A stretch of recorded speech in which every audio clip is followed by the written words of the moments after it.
এই খুব সুন্দর একটা পাথর খুঁজে পেলাম আমরা, আমি আর জিনিয়া। পাথরটা কালারটা খুব সুন্দর একদম। হুম,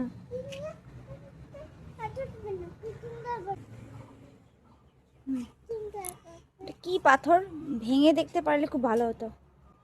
দেখি তো ভাঙা যায় নাকি। এখান দিয়ে আবার একটা দাগ রয়েছে খুব সুন্দর।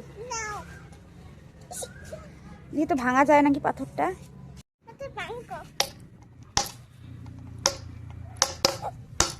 খুব শক্ত পাথরটা, ভাঙা যাচ্ছে না।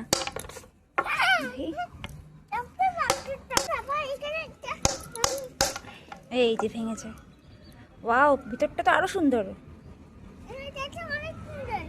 নোংরাটা কিন্তু খুব সুন্দর পাথরটা, খুব সুন্দর। তারা ধুয়ে নিয়ে আসছি। হ্যাঁ, তারা আরেকবার করে ধুয়ে নিয়ে আসছি। এটা খুব সুন্দর, ভাঙার পরে আরো বোধহয় সুন্দর লাগছে।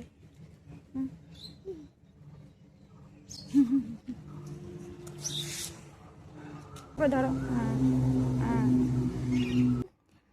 তো এই সুন্দর পাথরটা সম্পর্কে আমি আরেকটু গুগলে সার্চ করলাম। জানতে পারলাম যে এই পাথরটার নাম হচ্ছে হেমাটাইট। দেখো কি সুন্দর ইয়েলো কালার আছে এখানটায়, ইয়েলো, খুব সুন্দর কালারটা। এটা হচ্ছে, এটাকে বলা হয় ফেরিক অক্সাইড বা আয়রন অক্সাইডের মিনারেল এই পাথরটা, হেমাটাইট। এবং খুব ভারী এবং ডেন্স, যেহেতু আয়রন রয়েছে তাই জন্যই পাথরটা এত ভারী এবং ডেন্স।